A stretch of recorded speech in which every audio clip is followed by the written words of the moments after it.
안녕하세요. 큐어람의 임상원 원장입니다.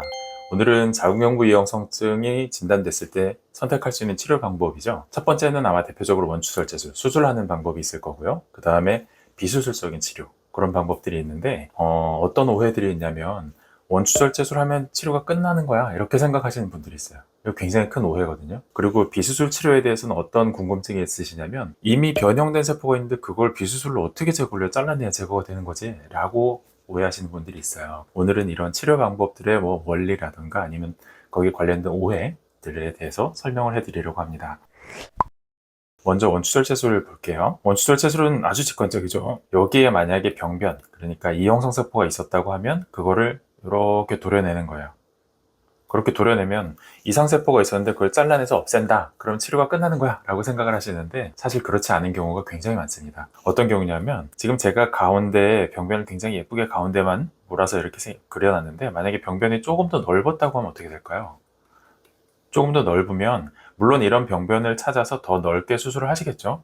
그런데 이게 불가능한 경우들이 있어요. 어떤 경우냐면 자궁경부를 그냥 보면 세포들, 이형성 세포가 눈에 보이는 게 아니에요. 그래서 그 이형성 세포 어디 있는지 찾아보려고 초산을 뿌린다거나 아니면은 루골용액 같은 그 용액들을 이용해서 자궁경부에 이상 병변이 있는 부위를 염색하거든요. 그런데 그때 염색되는 부위가 실제 병변 부위랑 일치하지 않는 경우들이 많이 있어요. 그래서 그 경계면을 삼아서 염색되어 있는 부분의 경계면을 삼아서 잘라내더라도 이형성 세포가 여전히 남아있을 가능성이 보통 수술한 사람들 대비해서 20% 정도는 됩니다.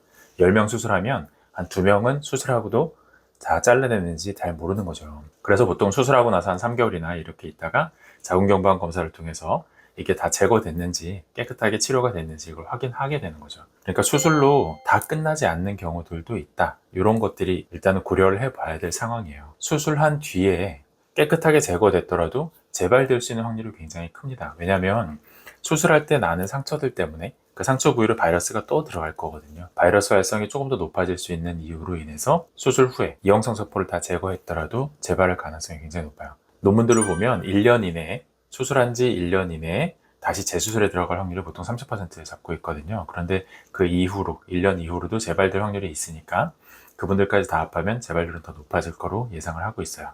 그 정도 수준이라서 원추절제술을 하면 치료가 끝났다라고 생각하는 거는 굉장히 큰 오해가 될 수 있죠. 그래서 그런 원추절제술의 단점이 있기 때문에 비수술 치료를 요새 선택하시는 분들이 꽤 있어요. 그런데 비수술 치료를 선택하자니 이게 걱정이죠.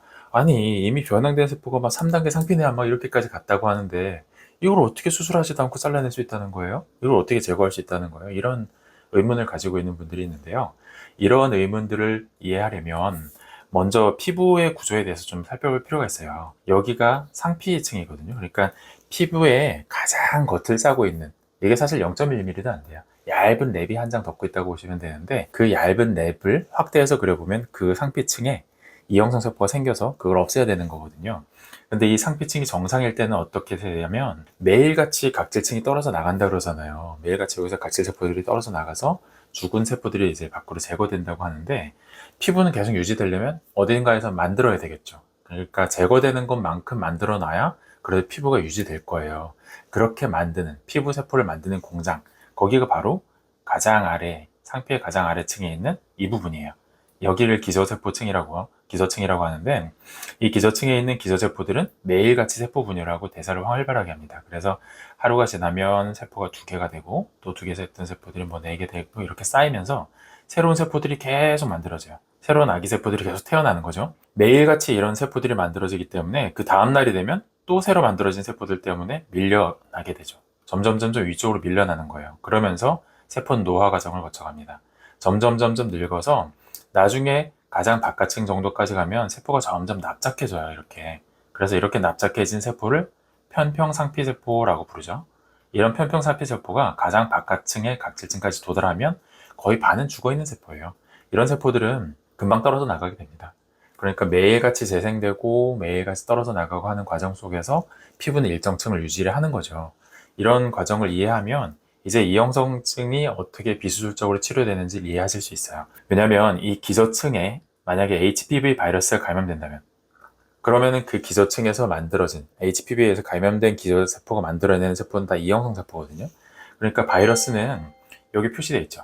이렇게 미세하게 나 있는 상처통에서 바이러스가 들어가는데, 바이러스가 들어가서 기저세포를 감염시켰을 때 여기서 만들어지는 게 E형성 세포라서 밑에서부터 쌓여 올라오게 돼요. 그래서 밑에 3분의 1만큼 올라오면 1단계, 더 올라오면 2단계, 끝까지 올라가 있으면 3단계 이렇게 부르거든요.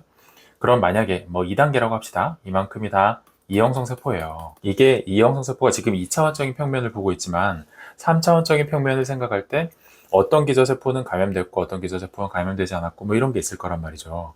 그럼 감염되지 않은 세포에서는 정상세포가 계속 만들어지고 그 세포들이 계속 또 밀어낼 거예요. 비정상적인 감염된 그 기저세포도 매일같이 E형성 세포를 만들어내면서 또 밀어낼 거거든요.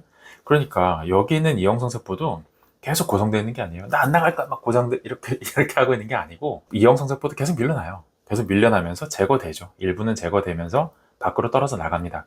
그런데 E형성증은 어떻게 유지돼요?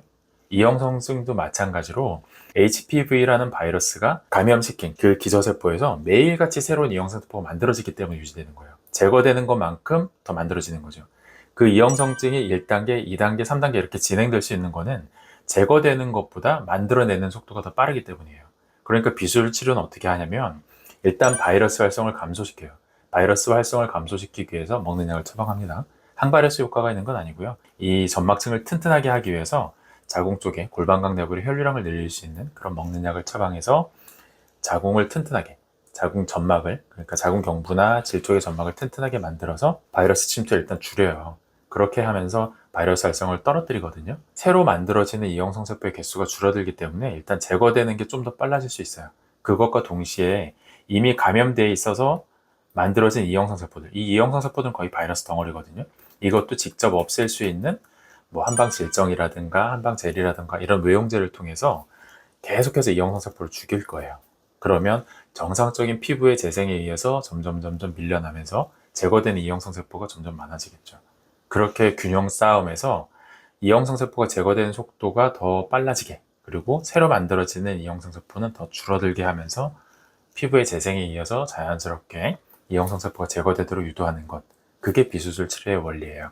이게 왜 중요하냐면 바이러스 활성을 높이지 않을 수 있고 오히려 낮출 수 있기 때문에 굉장히 중요해요.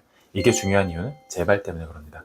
만약에 수술같이 굉장히 침습적인 치료를 통해서 이걸 다 뜯어냈다. 그러면 손상된 피부 조직을 통해서 바이러스가 굉장히 침투를 많이 할 거거든요. 이 과정을 막을 수 있어서 바이러스 활성을 묶어둘 수가 있는 거죠. 그래서 재발이 잘 안 되게 할 수 있는 장점이 있습니다. 오늘 수술, 그러니까 원추절제술과 비수술 치료가 어떻게 되는 건지 그 원리나 아니면은 그 치료 방법들에 대한 의문점 아니면은 뭐 오해들에 대해서 설명을 드렸는데요. 오늘 설명드린 내용이 도움이 되었다고 생각하신다면 구독과 좋아요 부탁드릴게요. 긴 영상 시청해 주셔서 감사합니다.